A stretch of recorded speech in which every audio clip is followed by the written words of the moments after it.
Hi, I'm Sarah from The Upcoming. Absolute pleasure to be able to speak to you about this incredible and moving and very important documentary, Hostile. Maybe you could just kick off with a brief introduction. What can people expect if they tune in to watch it? So, Hostile is a feature-length documentary about the hostile environment in the UK. The film really centres around four participants from the Black and Asian community, and it really follows their lives around over about a year period, and it goes into the details of what it's like to live under a hostile environment in the UK, what that means to them, and the ramifications it has on their lives and their livelihoods.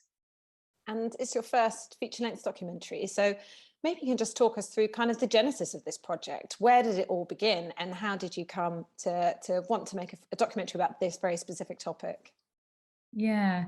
Well, I guess the genesis of the project came about because of the pandemic. I mean, unfortunately, the pandemic was and has been so terribly difficult for so many people. And I think for myself, it kind of changed me significantly. When the pandemic struck, I became to reflect deeply on my own childhood and my own upbringing, and how in my own community as a child, local community was everything to us. And when that happened, it took me right back to being that 5-year-old living in my community, in my hub. And because of that, it gave me this drive to go out and film my debut and to see what was happening during this time of this global pandemic. And initially, I went out to make a film about how migrant communities were existing during this time. And that idea led me to the film I've made Mm. and distributed today.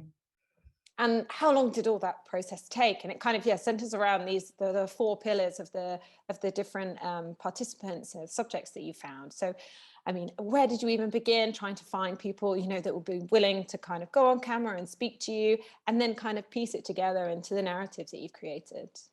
Hmm. I guess it started really at the end of March. And fortunately, when I started thinking about this idea, I got COVID.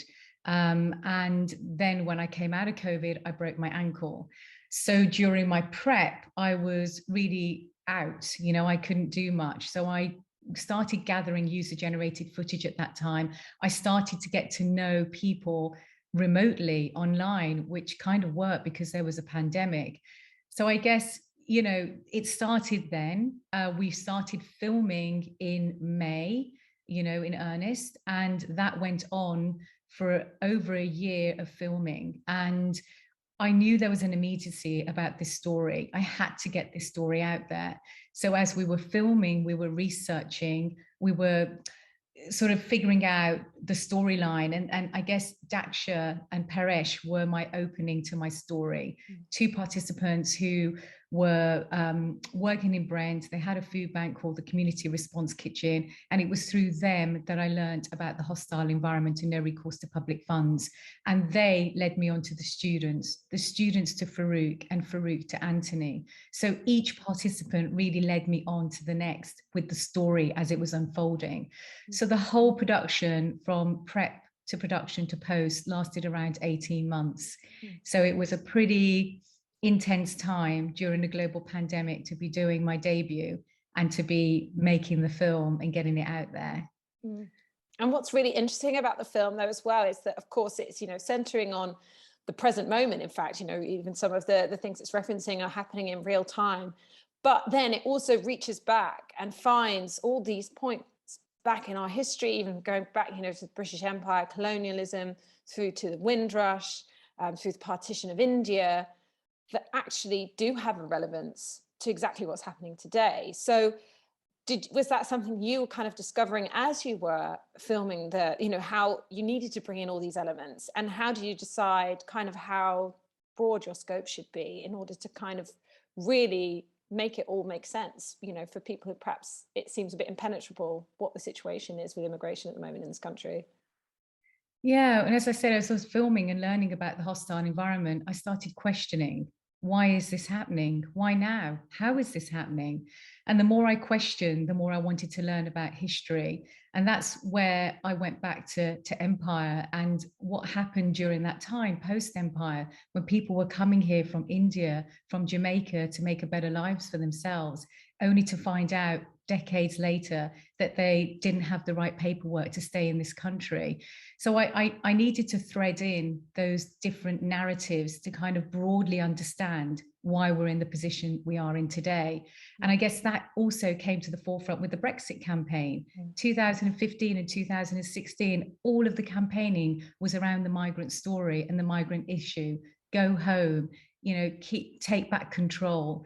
And I think all of that language and narrative fed into this hostility that was growing in our country. So divide and rule, empire, colonization, Brexit, these are big themes to cover, but I felt that they were so urgently need to really understand why we're in the position today. So the history of the hostile environment didn't just start in 2012 with Theresa May. It's been going on for decades and decades of legislation, policy, and also history, the history of our country and the history of our treatment of migrant communities. So it felt like it was needed. And as a filmmaker, I wanted to make this narrative about present day, but also relatable to historical events, and then make my assumptions as to what might happen in the future. And in that sense, like I sort of guess, sort of naively think of myself as someone who is quite educated on this topic and, would be very pro immigration, but I'm watching it and I'm thinking there's loads of things that I didn't know, or I've definitely felt like the media headlines and kind of rhetoric that I've read has definitely made me not see things exactly as they are. For example, knowing that it's not just been conservative policy that's actually added to this issue.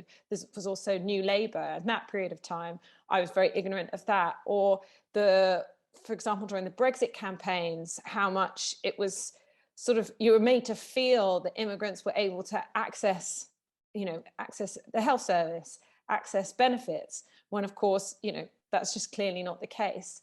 So is it almost a process of re-educating people? And how much do you think the media can be put to blame for the sort of false impression people have of what the situation is here? I think there are two very, very important questions there. We're questioning the media and journalism.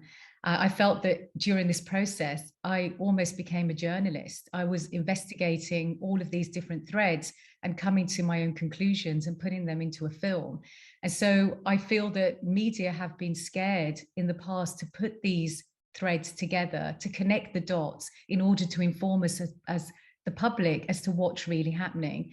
And I feel that with scapegoating and divide and rule and blame culture was really campaigning around Brexit, was really the main campaigning device around Brexit. And I felt that divisiveness just fractured our society more. Whereas actually, if we focused on the similarities that we have in our society, then we realize that actually there is more similarities between our communities, and actually with greater understanding and focusing on those similarities, Brexit may not have happened. The Brexit campaign was all about the migrant story and the divisiveness around that. They're here to take our jobs. They're here to sponge. They're here to take from us. And actually, as you rightly pointed out, none of that is happening. When migrants come here, they're exposed to no recourse to public funds, which is a condition that's placed on their visas, which means they cannot access certain benefits. When migrants come here, they have to pay so much for their applications to, renew their visas, to apply for settled status. That costs a lot of money. So during this filmmaking process, I learned that there was a lot of cash cowing going on, that actually immigration is expensive. And it's also very beneficial to the Home Office to keep people in a system, because it generates a lot of income for this country. So there was a lot that was happening in that time, that there was a realization deeply from myself as a filmmaker that I was learning and understanding these were happening. And that's why there was an immediacy to put it into the film. And, you know, how did your own personal history kind of feed into the motivation for wanting to make the film? And, you know, but how was it also eye-opening for you, perhaps speaking to these subjects? Did you discover that actually the situation was even worse than you could have imagined? Yeah, I think my family history really is in the seed of this film and the idea. And you know, my parents were both survivors of the partition of India and Pakistan.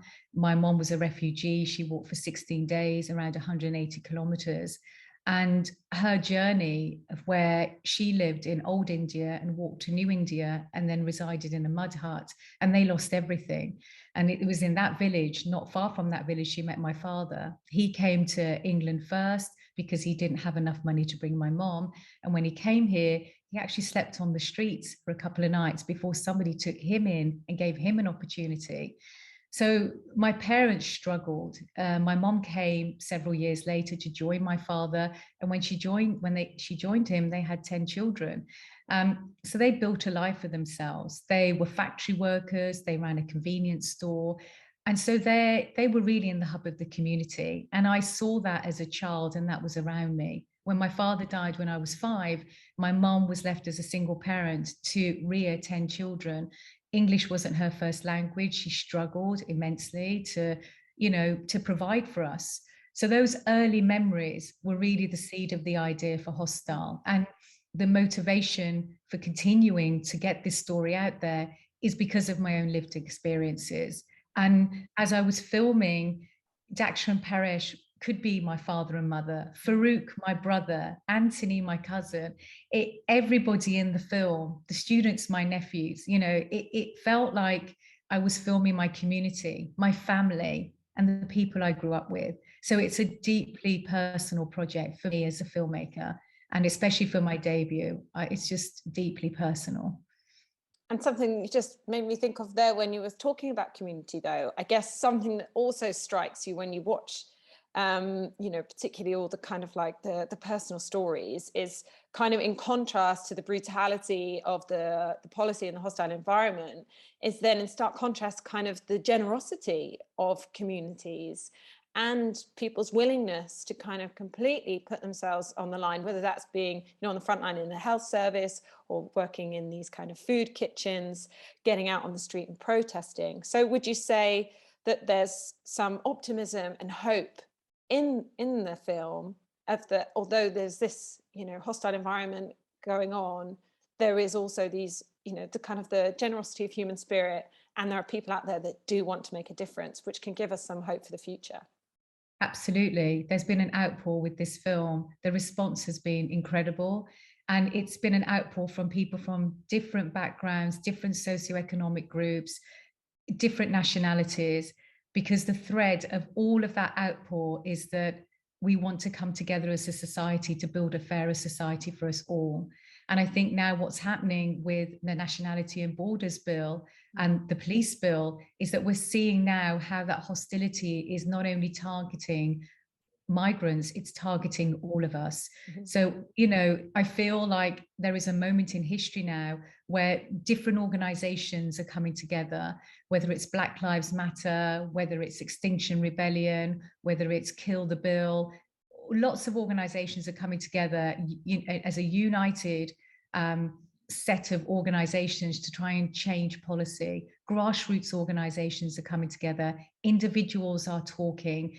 There's a moment in history now where I feel that we can change for good, change policy for good, and increase the awareness together, because I think people are waking up to what's happening and people want a fairer society. Absolutely. And I feel that there is a moment in time now that we all can make a big difference. And I'm hoping with this film that this will start the dialogue at grassroots level, start conversation, raise awareness, and for organizations to use the film as a toolkit to get this message out there that actually we want a fairer society for all, and we're going to get that. And I'm positive that that will happen. I really am. One moment in the film, which I think is particularly shocking, is where the local MP or councillor is talking to Boris Johnson and explaining, but the pandemic, people can't do the jobs they're supposed to be doing. and they have no recourse to public funds, and it's so clear that he has no idea what he's talking about. Do you think that almost just sort of captures the fact that the problem with this issue is that people just don't really understand it? If even the Prime Minister doesn't understand, then, you know, what hope does sort of like the regular person on the street or regular voters? So do you think hopefully an impact of a film like this will be, yeah, kind of putting all those threads together and hopefully making people realize, and on an individual level, feel some responsibility to either, whether it's just have a conversation around the table or get out on the street or write a letter to their MP? Absolutely. I think the Home Office make applications and the whole process around applications very complex. I've seen the applications myself, and for somebody that English isn't in their first language, it's really difficult to understand the whole system. I think with Prime Minister Boris Johnson, he's never met anyone that suffers from no recourse to public funds. So my aim with this film is to get this in front of MPs on the left and the right, for them to start talking, and also in front of the Home Office and indeed the Prime Minister, for him to watch the film and to meet somebody on the ground that's suffering from no recourse to public funds. It will help him have greater empathy and understanding. I think in terms of us and our responsibility and what we can do, absolutely. People can go to our website at hostiledocumentary.com. There is a letter on there that you can print and send off to your MP. Having conversations around the dinner table is excellent. It raises awareness, but also going on protests, peacefully protesting, listening to the people that are at protests, and just be part of that change, however way you can. Just be part of that change. Each one of our participants is going on a journey, and you can find information on them on the internet also, and support them and what they're trying to do. So I think there's a lot that we can do, but the first thing is to raise awareness, get it out there. And my job as a filmmaker is to get this film into Parliament. I need it to be seen by the people who are creating and making policy and putting in legislation in place that's really affecting individuals in our country. That's my ambition as the filmmaker.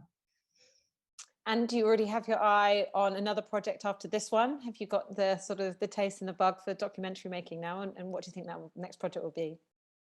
Oh, definitely, definitely. I do. And I think my projects will all be around politics and history and creating a better world for the individuals that live in our beautiful world. That's what motivates me.